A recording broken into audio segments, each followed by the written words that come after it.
Assalamualaikum warahmatullahi wabarakatuh. Selamat datang Winggaters. Apa kabar malam ini? Semoga kalian semua selalu dalam keadaan baik dan dilindungi dari segala hal. Kembali lagi bersama saya di Lawana Wingate. Malam ini siapkan dirimu untuk sebuah kisah yang akan membawamu ke sisi lain dari realitas, di mana batas antara dunia nyata dan dunia gaib menjadi kabur. Namun, sebelum kita mulai, izinkan saya untuk mengingatkan, cerita yang akan saya sajikan ini hanyalah fiksi belaka, sebuah hiburan yang terinspirasi dari beragam kisah misteri. Jika ada kesamaan nama, tempat, atau kejadian, itu hanyalah sebuah kebetulan. Tak perlu lama-lama lagi, ini dia ceritanya. Ceritanya, beberapa tahun lalu, ada proyek besar yang digadang-gadang bakal mengubah wajah sebuah desa kecil di kawasan Gunung Sewu, Jawa Tengah. Proyek itu bukan main-main. Katanya sih, bakal jadi salah satu PLTA atau pembangkit listrik tenaga air paling besar di wilayah Jawa. Pemerintah daerah waktu itu bahkan sempat berbangga karena proyek ini dianggap bisa membawa desa yang tadinya gelap gulita jadi lebih terang benderang. Ora perlu mati lampu maneh, ora perlu rebutan listrik karo tetangga. Begitu kata salah satu pejabat yang datang saat acara peletakan batu pertama. Awalnya warga desa senang. Siapa sih yang gak mau hidup lebih maju? Apalagi mereka sudah bertahan hidup sederhana, mengandalkan lampu teplok atau genset yang bunyinya berisik. Namun di balik rasa senang itu, ada juga rasa was-was yang gak bisa dijelaskan. Soalnya lokasi proyek itu terletak di aliran sungai yang selama ini dianggap keramat. Sungai itu dikenal dengan nama Kali Jaran Wulung.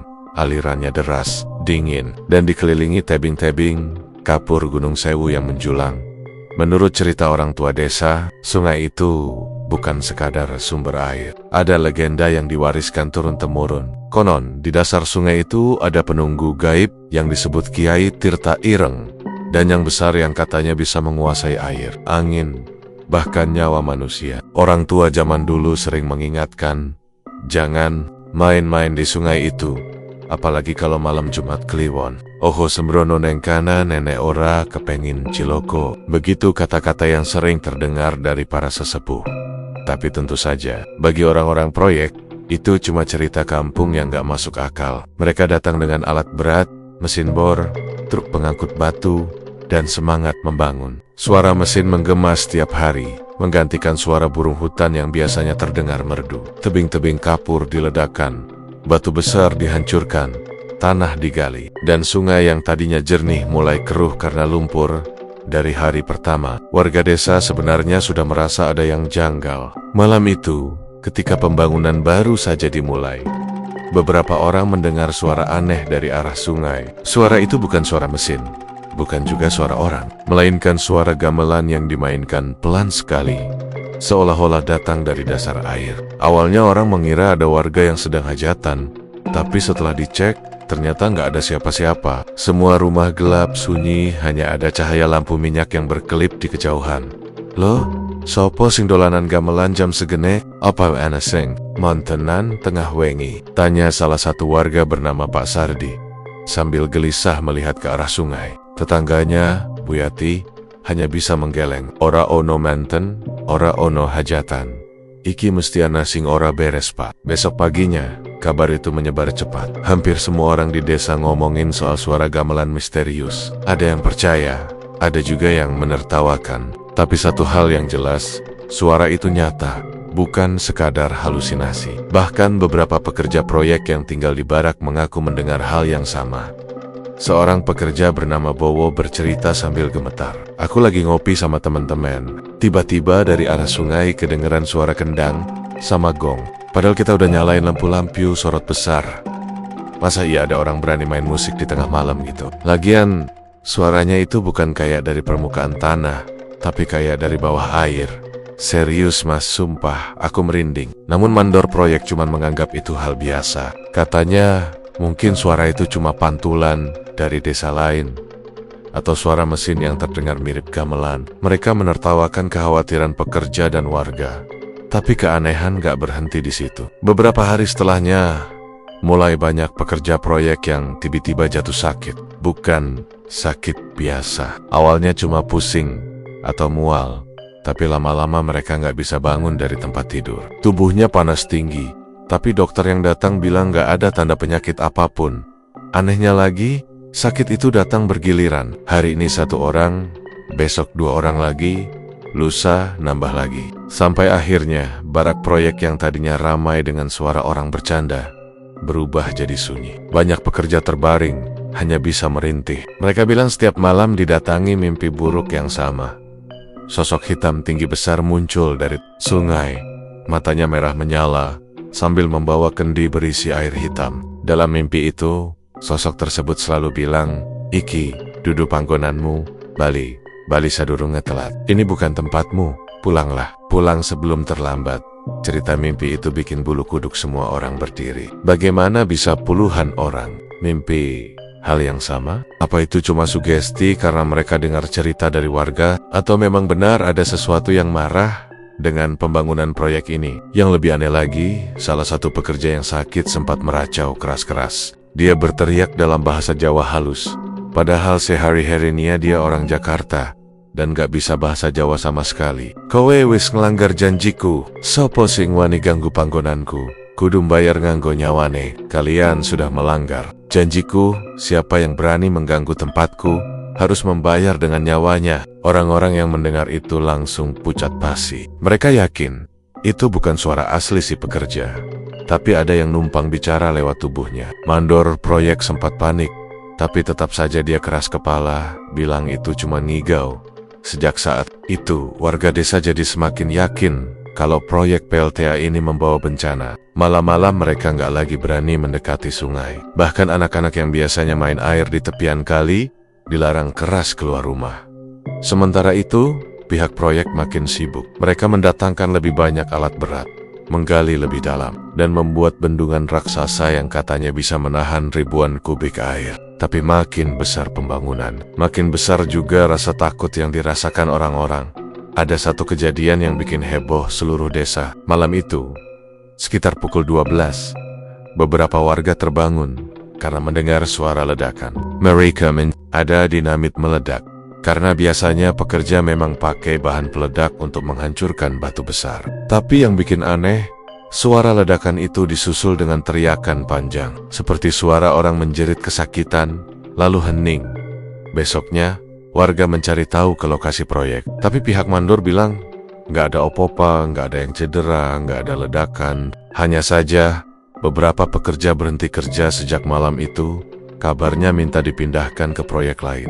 Warga jadi curiga, apa sebenarnya yang disembunyikan di balik proyek ini? Dan yang lebih bikin merinding lagi, setiap malam Jumat Kliwon, suara gamelan makin keras terdengar. Bukan cuma kendang dan gong, tapi lengkap dengan suara sinden yang mendayu.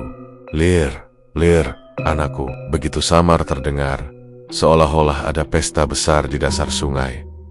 Warga yang mendengar itu cuma bisa berdiam di dalam rumah, memeluk anak-anak mereka, berharap suara itu segera berhenti. Tapi entah kenapa, sejak pembangunan dimulai, suasana desa berubah. Udara jadi lebih pengap, hewan-hewan sering bertingkah aneh. Ayam berkokok tengah malam, anjing menggonggong ke arah sungai tanpa henti, bahkan kerbau-kerbau milik petani sering mengamuk tiba-tiba, seolah melihat sesuatu yang tak kasat mata. Satu persatu, tanda-tanda itu semakin jelas. Warga yakin sungai yang selama ini mereka hormati sedang marah besar. Dan sialnya, marah itu tertuju pada pembangunan PLTA yang terus memaksa berdiri di tanah keramat. Orang-orang tua desa sudah mulai berbisik-bisik. "Iki mesti ono tumbale," kata mereka. "Ora mungkin proyek segede iki iso mlaku nenek ora ana sing dikorbanak. Ini pasti ada tumbalnya. Tidak mungkin proyek sebesar ini bisa berjalan kalau tidak ada yang dikorbankan." Dan sejak kalimat itu keluar, suasana desa yang tadinya hanya dipenuhi rasa curiga berubah jadi ketakutan. Semua orang menunggu siapa yang akan jadi korban pertama. Malam itu, suasana proyek PLTA Gunung Sewu terasa lebih sepi dari biasanya. Lampu sorot yang biasanya terang benderang sebagian padam karena katanya ada masalah teknis. Hanya beberapa lampu yang masih menyala redup menyorot ke arah bendungan yang sedang dikerjakan. Para pekerja sudah terbiasa dengan keadaan begini, Mereka tahu pekerjaan malam memang penuh risiko. Namun malam itu berbeda. Hawa di sekitar sungai terasa lebih dingin dari biasanya. Seperti ada kabut tipis yang turun perlahan. Salah satu pekerja senior bernama Pak Ranto mendapat giliran untuk mengecek bendungan. Usianya sekitar 50-an, tubuhnya tegap meski sudah beruban. Orang-orang mengenalnya sebagai sosok yang rajin, gak banyak omong, tapi bisa diandalkan. Kalau ada masalah di proyek, biasanya Pak Ranto yang turun tangan duluan. Dia berangkat sendirian malam itu, membawa senter besar di tangan kanan, sambil merokok kretek yang asapnya mengepul di udara dingin. Tak delok dulu. Nenek ana sing bocor utawa ora, katanya pelan sambil berjalan. Beberapa teman kerjanya cuma mengangguk. Mereka tahu memang tugas itu sudah biasa dilakukan bergiliran. Waktu itu jarum jam menunjukkan hampir tengah malam. Beberapa pekerja lain sudah masuk barak. Ada juga yang masih ngobrol sambil ngopi. Tapi anehnya, beberapa menit setelah Pak Ranto pergi, beberapa orang mulai merasa nggak enak. Ada yang bilang hawa jadi makin dingin. Ada pula yang mendengar suara seperti orang menabuh kendang pelen-pelen dari arah sungai. Suara itu samar, tapi jelas bukan suara alam. Salah satu pekerja muda, namanya Arif, nyeletuk sambil menggigil. Mas, kok kayak ada suara kendang ya? Kayak orang latihan karawitan gitu. Temannya langsung menoleh, wajahnya pucat. Hest, ojo sembarangan ngomong. Nek kau kronggu dimway, sing penting ojo ditanggapi. Jangan sembarangan bicara. Kalau kamu dengar, diam saja. Yang penting jangan ditanggapi. Arif langsung terdiam, tapi rasa takutnya makin menjadi. Dia sadar, suara itu memang nyata. Waktu berjalan lambat, sekitar 1 jam berlalu, tapi Pak Ranto belum juga kembali. Biasanya, meskipun tugasnya lama, dia paling gak akan balik ke barak buat laporan. Tapi malam itu, dia benar-benar gak muncul. Beberapa orang mulai gelisah. Mandor proyek akhirnya menyuruh 2 orang untuk menyusul. Takut ada yang gak beres. Kedua orang itu berjalan ke arah bendungan dengan hati-hati, membawa senter. Tapi setelah hampir setengah jam mencari, mereka balik dengan wajah tegang. Pak Ranto Raono, mas. Hilang. Pak Ranto gak ada, mas. Hilang. Semua orang langsung heboh. Maksudmu, piye? Kok bisa hilang? 2 pekerja itu menjelaskan kalau mereka sudah keliling ke semua titik, dari pinggir bendungan sampai ke tebing. Tapi sama sekali gak ada tanda-tanda Pak Ranto. Hanya jejak sandal yang berhenti di dekat aliran air. Setelah itu hilang begitu saja. Besoknya, warga desa ikut turun tangan membantu mencari. Mereka menyusuri sungai, membawa obor. Ada juga yang pakai perahu kecil untuk memeriksa bagian tengah aliran. Tapi hasilnya tetap sama. Nihil. Tidak ada tubuh, tidak ada pakaian, tidak ada jejak apapun. Seolah-olah Pak Ranto lenyap di telan bumi. Kabar hilangnya Pak Ranto cepat menyebar ke seluruh desa. Orang-orang langsung menghubungkannya dengan cerita-cerita angker yang selama ini mereka dengar. Iki mesti dicupuk danyang kali, kata seorang warga tua dengan nada bergetar. Ini pasti diambil danyang sungai. Desas-desus pun semakin liar. Ada yang bilang kalau malam itu sebenarnya ada orang yang melihat sosok bayangan hitam besar berdiri di dekat bendungan. Tingginya melebihi lampu sorot, matanya merah menyala seperti bara. Tapi orang itu terlalu takut untuk mendekat. Akhirnya dia cuma diam dan besok paginya cerita ke warga. Ada juga yang percaya kalau hilangnya Pak Ranto bukan kecelakaan biasa, melainkan bagian dari tumbal proyek. Menurut kepercayaan kuno, pembangunan besar di tanah keramat harus ada syarat yang dipenuhi. Dan syarat itu seringkali berupa nyawa manusia. Ngono kuwi wis lumrahle. Nek arep ngegawe bendungan utawa dam, biasane kudu ono sing dadi tumbal. Supaya banyune manut, ora ngamuk. Supaya proyek lancar, begitu kata Mbah Sastro. Salah satu sesepuh yang dikenal masih memegang ilmu Jawa, mandor proyek, tentu saja menolak mentu-menta anggapan itu. Dia bilang Pak Ranto mungkin jatuh terbawa arus atau pergi tanpa pamit. Tapi penjelasan itu nggak masuk akal. Karena semua orang tahu arus sungai memang deras. Tapi kalau ada orang jatuh, pasti ada tanda. Minimal pakaian atau barang-barang yang tertinggal. Nyatanya, sama sekali nggak ada. Bahkan senter yang dibawa Pak Ranto pun hilang tanpa bekas. Malam-malam berikutnya, keadaan semakin mencekam. Para pekerja yang masih bertahan di barak mulai mengalami kejadian aneh. Ada yang mengaku melihat sosok mirip Pak Ranto duduk di tepi bendungan, basah kuyup, menunduk, dan tidak bicara apa-apa. Tapi begitu didekati, sosok itu hilang begitu saja. Hanya menyisakan bau amis seperti darah. Ada juga yang bermimpi bertemu langsung dengan Pak Ranto. Dalam mimpi itu, wajahnya pucat, matanya kosong, dan dia berkata dengan suara berat, "Aku dudu manungsa maneh. Ojo ngoleh aku, wis telat aku. Bukan manusia lagi. Jangan mencari aku. Sudah terlambat." Cerita-cerita itu bikin nyali para pekerja ciut. Banyak yang minta dipulangkan ke kampung halaman. Takut kalau giliran mereka yang jadi korban berikutnya. Tapi perusahaan pengembang gak mau ambil rugi. Mereka bilang, kalau proyek ini nggak bisa berhenti hanya gara-gara mitos desa. Tapi justru karena penolakan itulah, ketegangan makin memuncak. Warga desa mulai berani bicara belak-belakan. Kalau mereka curiga pihak proyek memang sengaja menyiapkan tumbal. Mereka ingat malam sebelum Pak Ranto hilang, ada beberapa orang asing berpakaian serba hitam masuk ke area proyek. Gerak-geriknya mencurigakan. Mereka membawa bungkusan kain merah dan kendi besar. Ada warga yang sempat mengintip dari kejauhan. Katanya mereka melakukan semacam ritual dengan menaburkan bunga dan menyiramkan air ke tanah sambil membaca mantra. Sejak cerita itu muncul, keyakinan warga semakin kuat. Proyek PLTA Gunung Sewu memang ada perjanjian pesugihan, dan hilangnya Pak Ranto adalah tanda awal.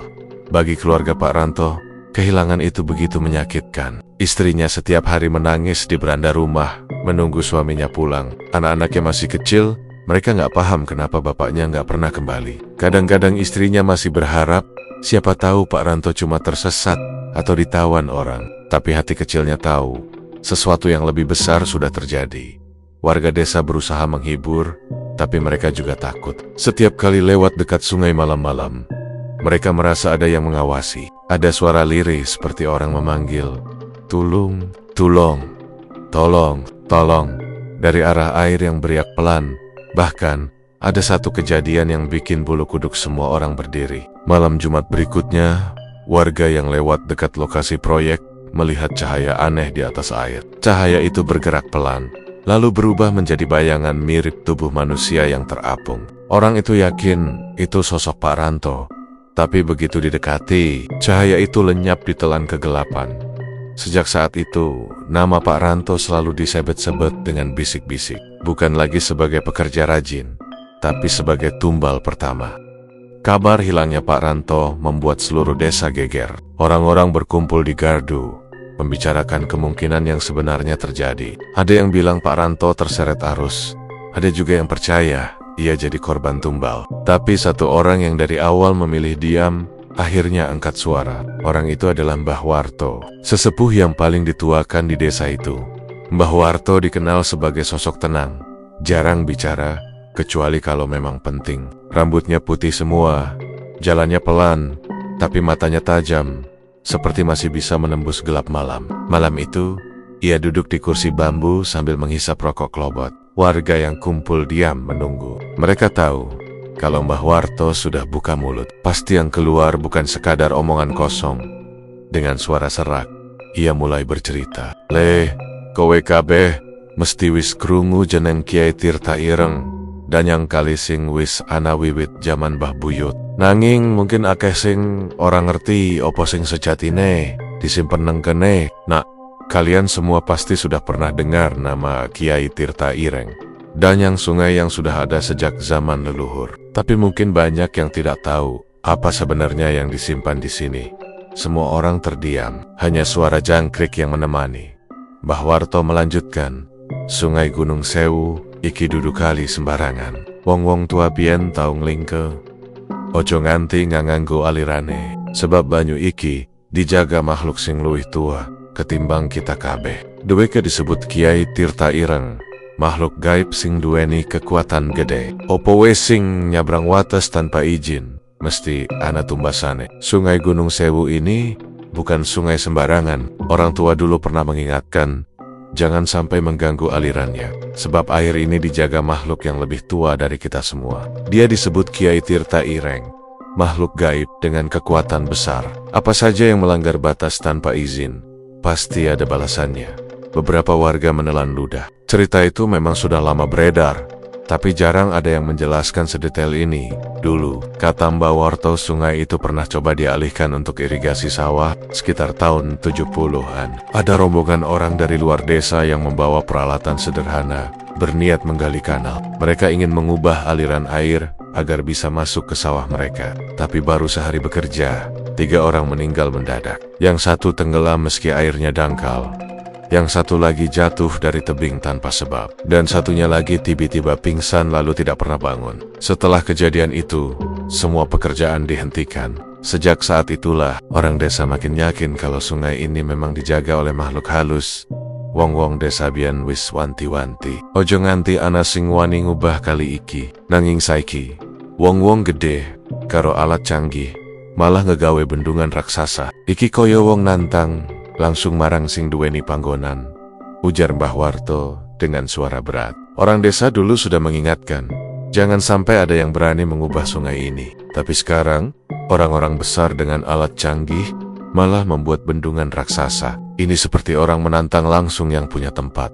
Seorang pemuda desa memberanikan diri bertanya, "Bah, nenek pancen anak Kiai Tirta Ireng, opo pancen butuh tumbal?" "Bah, kalau benar ada Kiai Tirta Ireng, apa memang butuh tumbal?" Mbah Warto menghela napas panjang, lalu menatap ke arah sungai yang gelap. "Kowe kudu ngerti, danyang kui ora kabeh ala, nanging nenek panggonane diganggu, deoke bakal jaluk tumbas. Lan yen pancen ana wong sing ngegawe perjanjian pesugihan karo dheweke, tumbal manungsa bisa dadi syarat utama nyawa siji aiso nganti kelancaran proyek puluhan tahun. Kamu harus tahu, danyang itu tidak semua jahat. Tapi kalau tempatnya diganggu, dia akan menuntut balas. Dan kalau benar ada yang membuat perjanjian pesugihan dengannya, tumbal manusia bisa jadi syarat utama. Satu nyawa bisa mengganti kelancaran proyek puluhan tahun." Suasana jadi hening. Kata-kata Mbah Warto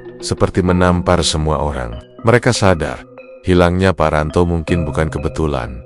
Warga yang mendengar cerita itu merasa bulu kuduknya berdiri. Apalagi Mbah Warto menambahkan bahwa tanda-tanda murka Kiai Tirta Ireng sebenarnya sudah terlihat sejak awal. Suara gamelan dari dasar sungai, mimpi buruk yang dialami para pekerja, dan sakit misterius yang datang bertubit. Semua itu bukan sekadar kebetulan, melainkan peringatan.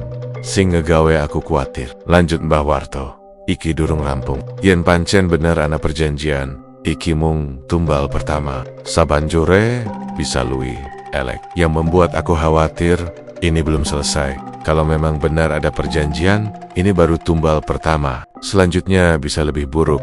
Orang-orang langsung saling pandang. Mereka takut, tapi juga penasaran. Apa benar ada orang yang berani membuat perjanjian dengan danyang sungai sebesar itu? Dan kalau iya, siapa yang melakukannya? Apakah pihak proyek sengaja menutup-nutupi? Sejak malam itu, cerita tentang Kiai Tirta Ireng jadi buah bibir. Anak-anak dilarang main ke sungai, perempuan hamil dilarang keluar rumah saat malam, dan para lelaki lebih sering berjaga di pos ronda. Setiap ada suara aneh dari arah sungai, orang-orang hanya bisa berdoa dalam hati. Mbah Warto sendiri semakin sering didatangi orang-orang untuk minta petunjuk. Ada yang ketakutan, ada juga yang sekadar ingin tahu lebih jauh tentang sejarah danyang itu. Dengan sabar Mbah Warto menjelaskan, meskipun tidak semua detail bisa ia ceritakan. Katanya, dulu leluhur desa pernah mengadakan perjanjian damai dengan Kiai Tirta Ireng. Perjanjiannya sederhana, manusia tidak akan mengganggu aliran sungai, dan sang danyang tidak akan mengganggu kehidupan manusia. Perjanjian itu berlangsung ratusan tahun, sampai akhirnya dilanggar oleh proyek besar ini. Kisah itu membuat banyak warga semakin yakin kalau semua yang terjadi bukan kebetulan. Hilangnya Pak Ranto, suara gamelan, bahkan sakit misterius para pekerja hanyalah awal dari murka besar yang sedang ditahan oleh penunggu sungai.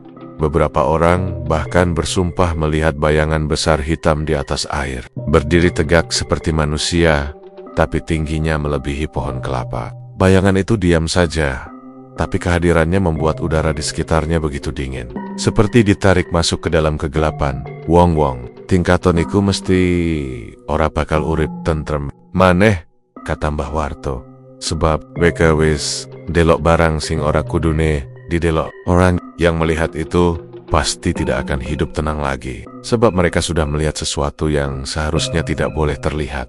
Sejak itu, warga semakin resah. Mereka percaya, selama proyek PLTA masih berjalan, desa tidak akan pernah aman. Sebab, menurut cerita Mbah Warto, Kiai Tirta Ireng bukan hanya sekadar penunggu air, melainkan makhluk yang bisa menguasai jiwa. Sekali dia meminta, tidak ada manusia yang bisa menolak. Malam-malam semakin mencekam, suara gamelan makin sering terdengar.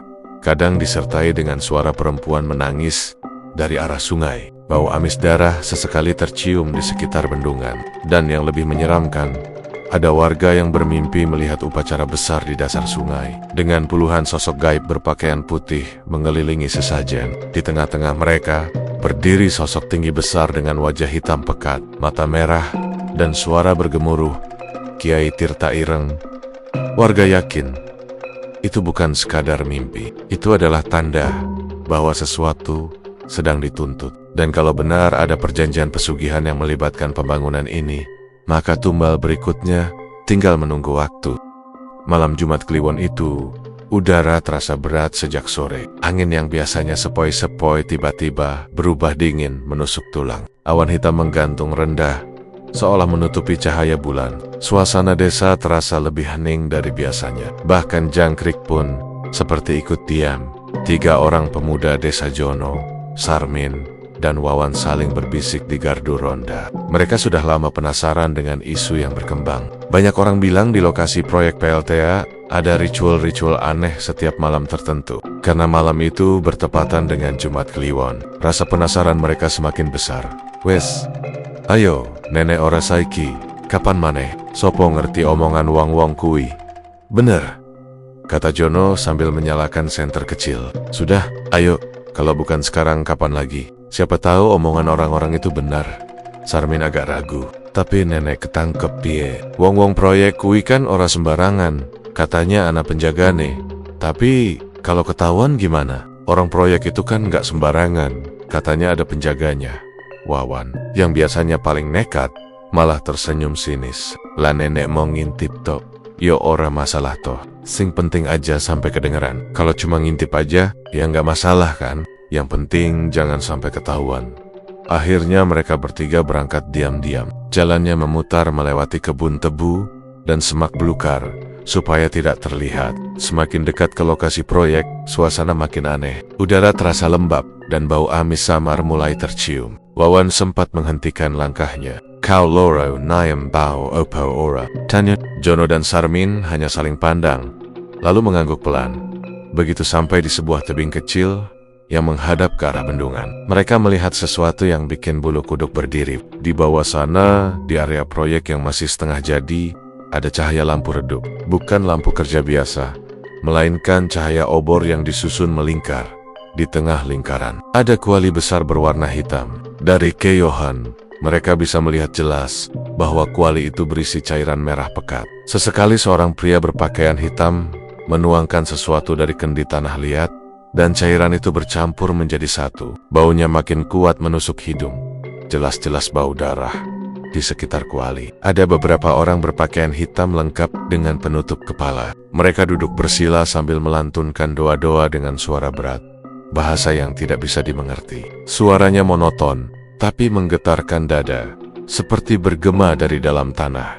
Sarmin menelan ludah. Astagfirullah. Iki apa tuh, Jo? Suaranya bergetar. Astagfirullah. Ini apa sih, Jo? Jono hanya menggeleng. Matanya tak berkedip menatap ke bawah. Iki ritual beneran, Min, ora salah maneh. Ini ritual beneran, Min. Nggak salah lagi. Wawan yang biasanya paling berani pun wajahnya pucat. Ia menunjuk ke sisi lingkaran. Di sana ada sesajen yang sudah disiapkan. Ayam cemani yang baru saja dipotong, kepala kambing, bunga 7 rupa dan dupa yang mengepul pekat. Asapnya naik perlahan ke udara, membentuk bayangan samar di bawah sinar obor. Yang bikin makin mencekam, dari arah sungai terdengar suara tangisan lirih. Awalnya pelan, seperti suara perempuan jauh di bawah air. Tapi lama-kelamaan makin jelas, makin dekat, seperti ada yang merintih minta tolong. Jono langsung merinding. Kau loro krenggu ora, suara wong nangis. Kalian Dengar nggak? Suara orang menangis. Sarmin buru-buru menutup telinganya, tapi suara itu tetap tembus. Seakan-akan tangisan itu bukan hanya terdengar, tapi juga masuk langsung ke kepala mereka. Ritual terus berlanjut. Orang-orang berpakaian hitam mulai berdiri. Lalu salah satu dari mereka mengambil kendi lain yang lebih besar. Cairannya dituangkan ke sungai, bercampur dengan aliran air yang gelap. Dan saat itulah, tanah di sekitar bendungan bergetar halus, seperti ada sesuatu yang bergerak dari bawah. Astaga, Wawan hampir berteriak, tapi Jono cepat menutup mulutnya. Dari dasar sungai, muncul suara aneh. Bukan tangisan lagi, tapi suara gamelan halus. Sama seperti yang sering diceritakan warga.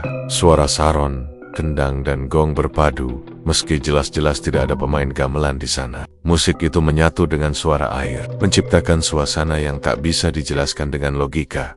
Salah satu orang berpakaian hitam mulai berbicara lantang, seolah sedang memanggil sesuatu. Bahasanya campuran Jawa halus dan mantra asing yang tidak bisa dipahami. Duh, Kiai Tirta Ireng, kulo aturi rawuh punika sesaji saking kawulo tumbas wis kawujud, mugi panjenengan kersa paring berkah. Wahai Kiai Tirta Ireng, hamba undang hadir. Inilah sesaji dari kami. Tumbal sudah terwujud, semoga panjenengan berkenan memberi berkah. Mendengar itu, tubuh Jono serasa membeku. Jadi benar, hilangnya Pak Ranto bukan kebetulan. Ia memang dijadikan tumbal.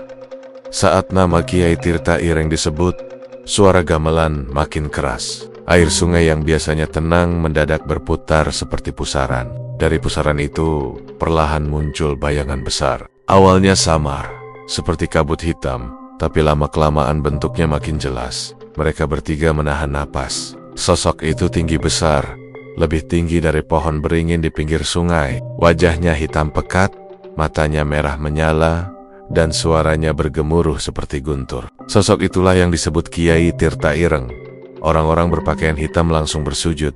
Wajah mereka menunduk ke tanah. Salah satu dari mereka menuangkan darah dari kuali ke arah sosok itu, seolah memberi makan. Sosok besar itu mengeluarkan suara rendah, semacam dengungan panjang yang membuat tanah bergetar semakin keras. Jono, Sarmin, dan Wawan nyaris tidak sanggup menahan rasa takut. Lutut mereka gemetar, jantung berdegup kencang, dan keringat dingin bercucuran meski udara sangat dingin. Lalu terdengar lagi suara tangisan. Kali ini lebih jelas, seperti suara seorang laki-laki. Tolong, tolong, aku, tolong, tolong aku. Suara itu seakan berasal dari dalam pusaran air. Mereka bertiga langsung sadar, itu suara Pak Ranto. Sarmin hampir saja berteriak histeris, tapi Jono kembali menahan. Mereka tahu, kalau sampai ketahuan, nasib mereka bisa sama, atau bahkan lebih buruk. Ritual berlangsung cukup lama. Setiap kali sesajen dilemparkan ke sungai, pusaran air semakin besar, dan bayangan hitam itu makin kokoh. Sampai akhirnya, sosok Kiai Tirta Ireng mengangkat tangannya yang besar, dan suara gamelan berhenti seketika. Hening. Angin berhenti bertiup. Air kembali tenang. Orang-orang berpakaian hitam pun bangkit dari sujudnya. Lalu satu persatu meninggalkan tempat itu dengan langkah tenang, seolah tidak terjadi apa-apa. Kuali besar yang tadi penuh darah ditinggalkan begitu saja. Masih mengepul bau anyir yang menusuk. Jono, Sarmin, dan Wawan masih terdiam. Tubuh mereka kaku. Butuh beberapa menit sampai akhirnya mereka bisa menggerakkan kaki. Tanpa berkata-kata, mereka buru-buru lari pulang melewati semak-semak. Jantung masih berdegup kencang sampai di desa. Mereka bertiga duduk turangengga di gardu ronda. Tidak ada yang langsung bicara. Semuanya masih syok dengan apa yang baru mereka lihat. Baru setelah beberapa lama, Jono bersuara pelan. Kowe loro, ngerti tuh? Iki dudu sekedar proyek. Iki pancen ana perjanjian karo Danyang. Kalian sadar kan? Ini bukan sekadar proyek. Ini memang ada perjanjian dengan Danyang. Sarmin hanya bisa mengangguk. Wajahnya pucat pasi. Wawan menatap kosong ke tanah. Bibirnya bergetar. Sing tak rungokno barusan, kui bener-bener suarane Pak Ranto. Yang aku dengar tadi, itu benar-benar suara Pak Ranto. Malam itu, mereka bertiga sepakat tidak akan menceritakan detail kejadian itu ke sembarang orang. Mereka takut kalau pihak proyek tahu ada yang mengintip, nyawa mereka bisa ikut jadi tumbal berikutnya. Tapi, di dalam hati masing-masing, rasa takut bercampur dengan rasa penasaran. Karena mereka sadar, apa yang baru mereka lihat hanyalah awal dari sesuatu yang jauh lebih besar dan lebih berbahaya. Dan mulai malam itu juga, hidup mereka bertiga tidak pernah lagi sama. Sejak malam Jumat Kliwon itu, keadaan di sekitar proyek PLTA Gunung Sewu jadi makin mencekam. Hilangnya Pak Ranto dan ritual yang dilakukan orang-orang misterius rupanya membuka pintu baru. Gangguan gaib yang semakin sering muncul di barak pekerja. Awalnya, para pekerja hanya mengeluh soal suara-suara aneh. Malam-malam ada yang mendengar langkah kaki berderap di luar barak. Padahal saat dicek, tidak ada siapapun. Ada juga yang mengaku mendengar suara air menetes di dalam kamar. Meskipun lantai kering, beberapa menganggap itu hal biasa namanya, juga kerja dekat hutan dan sungai. Tapi lama-lama, gangguannya semakin jelas dan bikin bulu kuduk berdiri. Suatu malam, seorang pekerja bernama Darto terbangun karena merasa ada yang duduk di ujung ranjangnya. Awalnya ia kira temannya yang iseng. Tapi ketika membuka mata, jantungnya hampir berhenti. Di ujung ranjang itu, duduk sosok perempuan berambut panjang terurai. Wajahnya pucat seperti mayat, dan matanya merah menyala. Tangannya kurus kering, seperti tulang terbungkus kulit. Darto refleks berteriak sekencang-kencangnya. Teman-temannya di barak langsung bangun, lampu dinyalakan, tapi sosok itu sudah tidak ada. Darto masih gemetar, tubuhnya basah oleh keringat dingin. "Aku orang ngimpi, sumpah," katanya terbata-bata. "Aku nggak mimpi, sumpah." Besok paginya, cerita itu langsung menyebar. Ada yang percaya, ada juga yang menertawakan, bilang mungkin Darto cuma ketindihan. Tapi kejadian serupa terus berulang, bukan hanya dialami Darto, melainkan juga beberapa pekerja lain. Pernah suatu malam, Suro, pekerja asal Bojonegoro, mendengar suara langkah kaki masuk ke kamarnya. Suara itu basah, seperti kaki orang habis berendam di sungai. Krot, krot. Suara itu makin dekat. Suro menahan napas, pura-pura tidur. Tapi tiba-tiba, ia merasakan sesuatu yang dingin menyentuh kakinya. Perlahan, ada cairan menetes dari kasurnya. Ia memberanikan diri melirik, dan matanya langsung melebar. Ada bekas telapak kaki basah di lantai. Menuju ke arah tempat tidurnya, Suro meloncat sambil berteriak, membuat montmen sekamarnya ikut panik. Saat lampu dinyalakan, bekas kaki itu masih ada basah. Tapi anehnya tidak hilang meskipun dilap berkali-kali. Sejak itu, suasana barak jadi tidak tenang. Banyak pekerja yang memilih tidur berkelompok, ada juga yang tidak berani mematikan lampu. Tapi tetap saja, gangguan semakin parah. Suatu malam yang lain, suara gamelan kembali terdengar. Bedanya, kali ini bukan dari sungai, melainkan seolah berasal langsung dari dalam barak. Nada-nada halus itu terdengar jelas di telinga semua orang, membuat mereka ketakutan setengah mati. "Iki we suara beers," bisik salah satu pekerja. "Ini sudah nggak beres." Gangguan paling parah dialami oleh seorang mandor proyek bernama Pak Surya. Malam itu, ia masih begadang memeriksa laporan sendirian di ruangannya. Angin malam masuk lewat celah jendela, membuat kertis-kertis berterbangan. Tiba-tiba lampu berkedip-kedip, lalu mati total. Pak Surya mengumpat pelan, lalu menyalakan senter. Saat cahaya senter diarahkan ke sudut ruangan, ia terbelalak. Di sana, di atas kuali besar, yang sengaja ditaruh untuk keperluan proyek, duduk sosok perempuan yang sama seperti yang dilihat Darto. Rambut panjang terurai menutupi wajah, tapi matanya tampak menyala merah di balik helaian rambutnya. Tangannya terjulur ke arah Pak Surya. Bibirnya bergerak tanpa suara. Pak Surya kaku, tidak bisa bergerak. Sekujur tubuhnya gemetar. Ia mencoba membaca doa, tapi lidahnya keluh. Sosok itu perlahan bangkit berdiri di atas kuali. Tubuhnya menjulang tinggi. Wajahnya semakin jelas, pucat, dengan mulut menganga lebar. Darah menetes dari giginya. Dalam sekejap, lampu kembali menyala. Sosok itu hilang begitu saja. Pak Surya jatuh terduduk, napasnya terengah-engah, hampir pingsan. Sejak malam itu, ia tidak pernah lagi mau berjaga sendirian.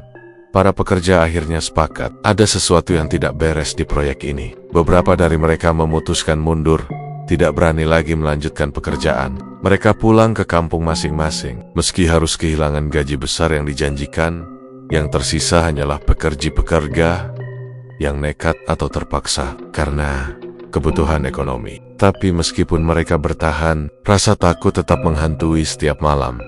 Kabar tentang gangguan ini akhirnya sampai juga ke telinga warga desa. Orang-orang desa makin yakin bahwa ini akibat dari perjanjian gelap dengan penunggu sungai. Bahkan ada yang bilang, arwah-arwah gentayangan yang muncul di barak itu adalah korban-korban lama dari Sungai Gunung Sewu, yang kini ikut menuntut balas Mbah Warto, sesepuh desa. Suatu malam didatangi beberapa pekerja yang ketakutan. Mereka menceritakan semua yang mereka alami. Suara tangisan, langkah kaki basah, perempuan berambut panjang. Mbah Warto mendengarkan dengan wajah serius, lalu mengangguk pelan.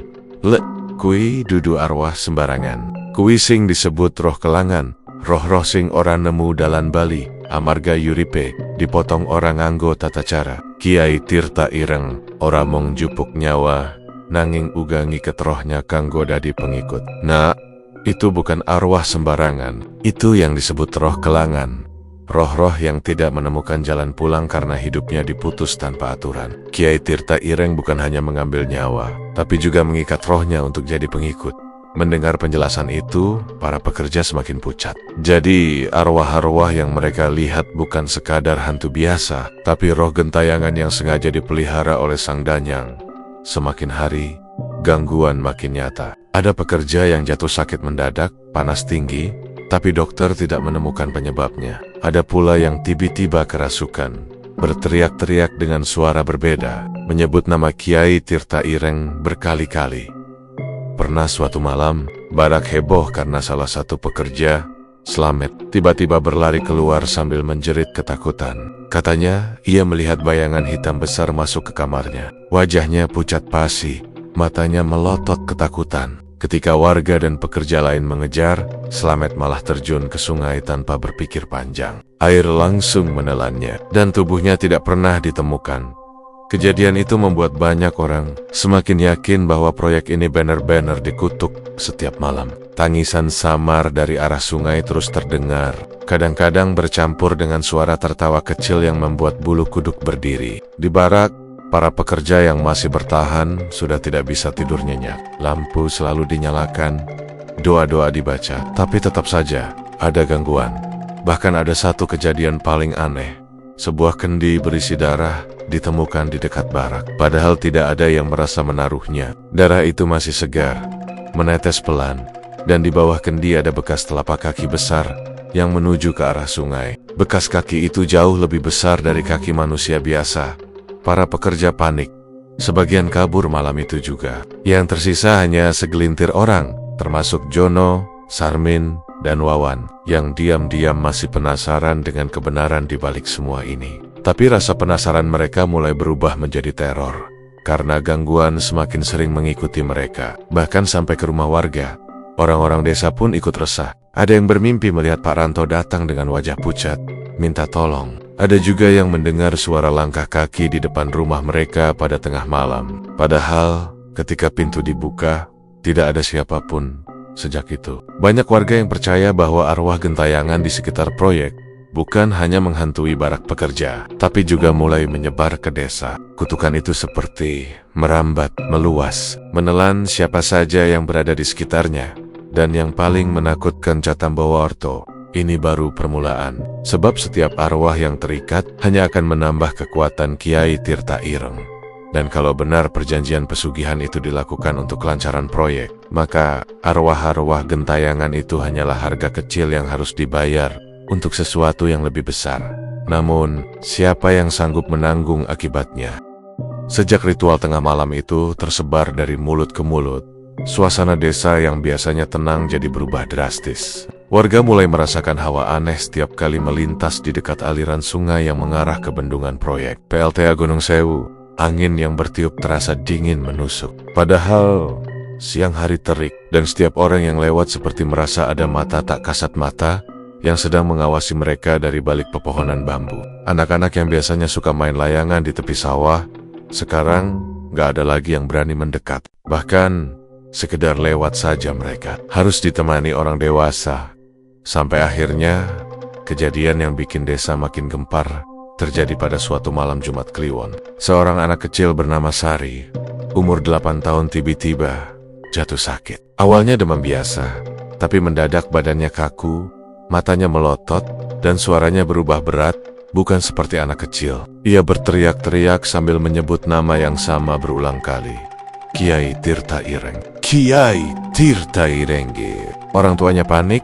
Mereka langsung memanggil tetangga dan juga Pak Modin untuk datang. Tapi semakin dibacakan doa-doa, semakin keras teriakannya. Suaranya bahkan sampai terdengar keluar rumah, bikin orang-orang kampung berbondong-bondong datang melihat. "Endang diparingi banyu, banyu saka kali," teriak Sari dengan suara yang berat, seolah bukan milik anak kecil. Orang-orang yang mendengar langsung saling pandang. Apa maksudnya anak itu minta air dari sungai? Bukankah di sana sekarang jadi lokasi proyek yang penuh ritual aneh? Salah seorang tetua desa langsung berkata lirih, "Iki tanda, penungge pancen wis murka." Ini tanda, penunggunya memang sudah murka. Suasana pun makin tegang. Besok paginya, berita tentang kesurupan Sari menyebar ke seluruh pelosok desa. Banyak warga yang langsung mengaitkan kejadian itu dengan proyek PLTA. Mereka percaya kalau arwah penunggu sungai, Kiai Tirta Ireng, gak suka dengan pembangunan yang merusak aliran airnya. Dan yang lebih menyeramkan, sudah beberapa orang yang jatuh sakit misterius dengan gejala yang sama. Demam tinggi, badan menggigil, tapi gak ada diagnosa medis yang jelas. Dokter yang datang cuma bilang itu mungkin infeksi ringan, tapi obat yang diberikan tidak manjur sama sekali. Ada satu keluarga yang bahkan sampai kehilangan anaknya. Namanya Jono, remaja 15 tahun. Awalnya dia sering mimpi buruk. Katanya setiap malam ada sosok hitam besar yang berdiri di tepi ranjangnya, menatap dengan mata merah. Orang tuanya kira itu cuma mimpi karena kelelahan. Tapi suatu malam, Jono tiba-tiba teriak kesakitan. Tubuhnya kejang, lalu mendadak tidak bernyawa. Dokter yang diperiksa kemudian bilang kalau penyebabnya jantung mendadak berhenti, padahal sebelumnya anak itu sehat. Kabar kematian Jono ini bikin seluruh desa makin yakin kalau semua ini ada hubungannya dengan proyek. Warga pun mulai mengadakan doa bersama, hampir setiap malam. Musola dan langgar penuh dengan bacaan ayat suci. Orang-orang mencoba meminta perlindungan dari hal-hal gaib yang mereka sendiri tidak bisa lihat. Tapi anehnya, gangguan itu nggak berkurang. Justru makin sering terdengar suara-suara aneh di malam hari. Kadang suara tangisan perempuan dari arah bendungan, kadang suara gamelan lirih yang terdengar samar. Bahkan beberapa warga bersumpah mereka lihat sosok hitam tinggi besar berdiri di tengah sungai saat malam, lalu perlahan tenggelam ke dalam air tanpa jejak. Karena makin banyak kejadian aneh, akhirnya beberapa tokoh desa mendatangi pihak pengembang proyek. Mereka minta pembangunan dihentikan sementara sampai ada kejelasan. "Pak, kami mohon, setidaknya berhenti dulu. Wong akeh sing sakit, akeh sing ketakutan," kata salah satu warga dengan nada serius. Tapi pihak pengembang hanya menanggapi dengan senyum tipis. Mereka bilang semua itu hanya mitos desa, gak ada hubungannya dengan proyek. Bahkan salah satu mandor berucap sinis, "Kalau kalian takut sama cerita hantu, ya jangan tinggal di sini. Dunia sudah modern, jangan mau dikibulin takhayul." Ucapan itu bikin warga tambah sakit hati. Mereka merasa pengembang sama sekali gak menghargai kearifan lokal dan keyakinan yang sudah dipegang turun-temurun. Apalagi Mbah Warto, sesepuh yang dulu sudah mengingatkan, kini hanya bisa menghela napas panjang.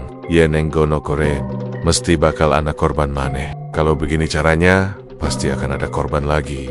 Dan benar saja, malam-malam berikutnya makin banyak kejanggalan. Beberapa pekerja proyek yang nekat masih tinggal di barak mulai mengalami gangguan parah. Ada yang terbangun tengah malam karena merasa dadanya ditekan sesuatu yang berat, sampai nggak bisa napas. Ada juga yang melihat bayangan hitam besar berjalan melewati jendela barak, padahal barak mereka di lantai 2. Salah satu pekerja bahkan kabur tengah malam tanpa pamit. Katanya dia nggak kuat lagi. Setiap tidur selalu mimpi diceburkan ke sungai oleh sosok besar berkulit hitam. Di sisi lain, warga desa mulai melakukan cara mereka sendiri untuk bertahan. Beberapa rumah menggantungkan daun kelor dan bawang putih di pintu. Ada juga yang menyalakan dupa setiap malam Jumat, berharap bisa menolak bala, tapi semuanya terasa percuma. Ketakutan semakin merayap. Setiap kali ada suara aneh dari arah bendungan, anjing-anjing desa langsung menggonggong ramai-ramai, bulunya berdiri, tapi tak ada satupun orang yang berani mengecek. Hingga suatu malam, kejadian yang lebih menggemparkan lagi terjadi. Seorang ibu muda bernama Lastri, yang rumahnya paling dekat dengan proyek, tiba-tiba ditemukan berjalan di tengah malam menuju bendungan. Dia seperti orang kesurupan, matanya kosong, mulutnya komat kamit. Suaminya yang menyadari segera mengejar bersama beberapa tetangga. Saat ditarik, Lastri memberontak sambil berteriak keras, "Aku kudu bali, aku kudu bali marani Kiai Tirta Ireng. Aku harus kembali mendatangi Kiai Tirta Ireng." Orang-orang panik, butuh 5 orang untuk menahan tubuhnya yang kurus, tapi kekuatannya seperti 10 orang. Baru setelah dibacakan doa-doa, tubuhnya lunglai dan pingsan. Kejadian Lastri ini jadi puncak ketakutan warga. Mereka yakin penunggu sungai itu nggak cuma marah, tapi mulai mengambil alih jiwa manusia. Dan kalau pihak pengembang tetap keras kepala, mungkin seluruh desa akan kena imbasnya. Tapi anehnya, dari pihak proyek sama sekali nggak ada tanda-tanda mau berhenti. Malah mereka tambah banyak mendatangkan alat berat. Malam demi malam desa itu semakin mencekam. Suasana jadi berat, seperti ada awan hitam yang menggantung. Banyak warga yang memilih ngungsi ke rumah saudara di luar desa. Yang tersisa hanya orang-orang tua yang sudah pasrah. Tapi bahkan mereka pun tidak bisa menyembunyikan rasa takut. Mbah Warto suatu malam berkata lirih kepada beberapa warga, "Iki dudu perkara cilik le. Wis wae hi sing kuat, imain sing isos." Ini bukan perkara kecil, nak. Sudah waktunya. Hanya yang kuat imannya yang bisa selamat. Dan di saat ketakutan merajalela, ada rumor baru yang beredar. Katanya, hilangnya beberapa pekerja proyek dan sakit misterius yang menimpa warga hanyalah awal. Masih ada tumbal lain yang akan diambil, entah siapa, entah kapan. Yang jelas, bayangan sosok Kiai Tirta Ireng kini terasa begitu dekat. Seakan hanya menunggu waktu untuk menunjukkan wujudnya yang sebenarnya. Hingga kini, pembangunan PLTA Gunung Sewu memang akhirnya selesai. Dari luar, bangunan itu terlihat megah, kokoh, dan modern. Bendungan besar membentang. Air sungai yang dulunya mengalir bebas kini tertahan, berputar melalui turbin raksasa yang menghasilkan listrik untuk desa-desa sekitar. Orang-orang dari luar daerah menganggap proyek itu sebuah keberhasilan. Mereka bangga, karena katanya Jawa sudah punya pembangkit tenaga listrik air yang bisa menopang kebutuhan energi. Tapi, bagi warga sekitar, keberhasilan itu tidak sama artinya dengan ketenangan. Sebab sejak PLTA itu diresmikan, kejadian aneh bukannya hilang, malah makin sering terjadi. Malam-malam, listrik di beberapa desa mendadak padam, tanpa ada sebab yang jelas. Anehnya, mati lampu itu hanya terjadi di desa-desa sekitar Gunung Sewu. Kalau dicek ke pusat pengendali, mereka bilang tidak ada gangguan teknis, turbin berfungsi normal, aliran air stabil. Secara teknis tidak ada masalah, Pak. Begitu selalu jawabannya. Tapi kenyataannya, lampu-lampu padam bergantian, seakan ada yang sengaja menahan aliran listrik. Warga yang sudah lama resah tentu mengaitkan ini dengan hal-hal gaib. Mereka percaya, Danyang Sungai, Kiai Tirta Ireng, tidak pernah bener-bener menerima proyek itu. "Iki dudu aliranmu, iki aliran ingsun." "Ini bukan aliranmu, ini aliran milikku." Begitu kata salah seorang warga, menirukan suara yang konon pernah dia dengar di telinganya. Saat mati lampu mendadak tengah malam, kejadian lain yang bikin bulu kuduk berdiri adalah suara gamelan. Beberapa orang yang pulang malam dari ladang atau pasar selalu bersaksi mendengar suara gamelan lirih dari arah bendungan. Irama gending Jawa, tapi sayu dan berat, seperti dimainkan di dalam air. Sesekali terdengar suara sinden perempuan yang merintih, seolah sedang menangis sambil melantunkan tembang. Dan yang bikin lebih menyeramkan, suara itu sering bercampur dengan jeritan orang minta tolong. "Tulang aku, tulang," teriak lirih, terdengar samar tapi jelas menusuk hati. Tidak ada seorang pun yang berani mengecek, bahkan sekadar mendekati bendungan. Cerita-cerita itu makin meluas ketika beberapa pemuda iseng mencoba membuktikan. Mereka merekam video di sekitar bendungan saat malam Jumat Kliwon. Dari hasil rekaman, meski tidak terlihat jelas, terdengar suara gamelan samar, bercampur dengan bisikan. Anehnya, saat mereka memutar ulang video di rumah, ada satu bagian yang bikin mereka semua pucat. Seorang dari mereka bersumpah melihat bayangan hitam besar di balik air bendungan, seperti sosok raksasa yang sedang menatap kamera dengan mata merah menyala. Yang lain mengatakan wajah-wajah samar seperti orang tenggelam muncul sesaat di layar. Setelah kejadian itu, pemuda-pemuda itu jatuh sakit bergiliran. Ada yang demam tinggi, ada yang mimpi buruk tiap malam. Sampai sekarang, kisah PLTA Gunung Sewu itu jadi buah bibir yang tak pernah selesai dibicarakan. Orang luar mungkin menganggapnya hanya mitos, tapi bagi warga sekitar, itu kenyataan. Mereka merasakan sendiri hawa dingin yang aneh setiap melintas di dekat bendungan. Bahkan ada beberapa orang yang memilih jalan memutar, meski lebih jauh, hanya untuk menghindari lewat dekat proyek itu. Suatu malam, ada seorang sopir truk yang pulang larut dari luar kota. Dia nekat lewat jalur dekat bendungan karena ingin cepat sampai rumah. Saat melintas, truknya tiba-tiba mati mesin tepat di atas jembatan kecil yang menghubungkan jalan desa dengan area proyek. Mesin mati total, lampu padam, padahal sebelumnya normal. Saat sopir itu berusaha menyalakan kembali, dia mendengar suara ketukan dari belakang truk. Awalnya pelan, lalu makin keras, seperti ada seseorang yang mengetuk dengan batu. Tok tok tok. Suara itu terus berulang. Dengan gemetar, sopir itu menoleh lewat kaca spion. Saat itulah ia melihat sesuatu yang membuat darahnya hampir berhenti mengalir. Ada sosok perempuan berambut panjang, kuyup seperti baru keluar dari air, duduk di bagian belakang truk, menatapnya dengan mata merah menyala. Sopir itu berteriak histeris, langsung keluar dari truk dan lari tunggang langgang. Saat pagi hari, warga menemukan truk itu masih terparkir di jembatan, tanpa sopir. Baru sore harinya si sopir kembali, wajahnya pucat pasi, matanya kosong. Dia tidak mau cerita banyak, hanya bilang dengan suara bergetar, "Ojo liwat kono meneng-meneng, le. Ono, sing, menjaga. Jangan lewat situ sembarangan, le." Ada yang menjaga. Sejak itu, makin sedikit orang berani melintas jalur bendungan kalau malam. Kejadian demi kejadian terus muncul, seakan mengingatkan orang bahwa ada sesuatu yang tidak terlihat sedang bermain di balik kemegahan proyek itu. Warga kadang melihat kilatan cahaya aneh di permukaan air bendungan, seperti api biru yang menyala sebentar lalu menghilang. Ada juga cerita tentang ikan-ikan besar yang muncul mendadak. Bentuknya tidak wajar, matanya merah, lalu lenyap lagi ke dalam air. Beberapa nelayan yang coba mancing di aliran sungai dekat proyek bilang kail mereka sering tersangkut. Tapi saat ditarik bukan ikan yang muncul, melainkan potongan kain hitam basah penuh lumpur. Mbah Warto yang sejak awal sudah mengingatkan, kini semakin jarang keluar rumah. Umurnya sudah renta, tapi setiap kali ditanya tentang bendungan, wajahnya selalu muram. "Aku wis tau ngomong, ojo diganggu sing dudu duweke. Yen wis janji, kudu ana sing bayar. Aku sudah bilang, jangan ganggu yang bukan miliknya. Kalau sudah ada janji, pasti ada yang harus bayar." Ucapannya itu bikin orang-orang desa makin gelisah. Mereka bertanya-tanya, siapa lagi yang akan jadi korban tumbal dari perjanjian itu? Sampai sekarang, tidak ada yang tahu pasti apa yang sebenarnya terjadi di balik pembangunan PLTA Gunung Sewu. Apakah benar ada perjanjian pesugihan?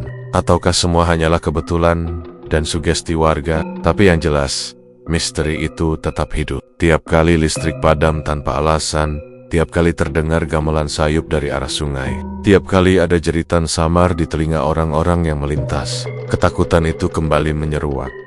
Gunung Sewu kini bukan hanya dikenal sebagai lokasi proyek besar, tapi juga sebagai tempat yang penuh cerita mistis. Orang-orang luar mungkin tidak percaya, tapi warga sekitar sudah tahu satu hal. Ada sesuatu yang lebih besar dari sekadar mesin turbin dan aliran listrik. Sesuatu yang tidak bisa dijelaskan dengan logika manusia. Dan yang paling menakutkan, ada satu rumor terakhir yang beredar diam-diam.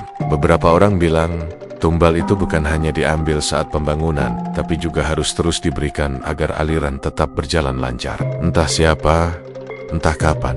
Ada yang bisik-bisik, kalau setiap tahun akan ada korban yang hilang. Entah jatuh ke sungai, entah mati mendadak, dan semuanya dianggap sebagai bayaran.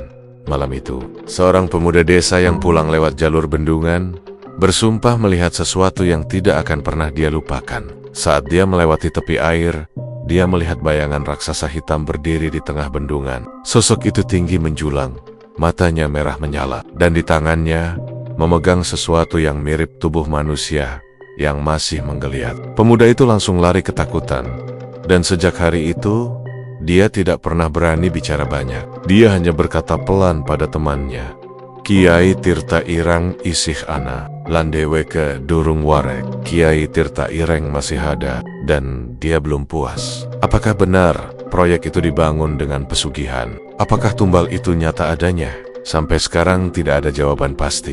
Yang jelas, Gunung Sewu tetap menjadi tempat yang dihindari warga kalau malam tiba. Orang lebih memilih gelap daripada menantang sesuatu yang tidak bisa mereka lihat. Dan entah kapan, mungkin suatu hari nanti akan ada lagi kabar orang hilang, jeritan samar dari sungai, atau mati lampu misterius yang tidak bisa dijelaskan. Cerita ini pun tetap menggantung, seperti bendungan itu sendiri yang menyimpan rahasia besar di balik alirannya. Dan begitulah Winggetters, kisah malam ini telah usai. Semoga kalian menikmati setiap ketegangan dan misteri yang telah kita selami bersama. Ingatlah, di setiap sudut yang gelap, ada cerita yang menunggu untuk diceritakan. Jaga diri kalian baik-baik, selalu waspada, dan jangan pernah lupa untuk terus berdoa. Terima kasih sudah menemani saya malam ini. Jangan lupa untuk like, subscribe, dan nyalakan lonceng notifikasi, agar tidak ketinggalan kisah-kisah menyeramkan lainnya dari Lawana Wingkit. Sampai jumpa di episode berikutnya. Tetaplah berani Winggetters. Wassalamualaikum warahmatullahi wabarakatuh.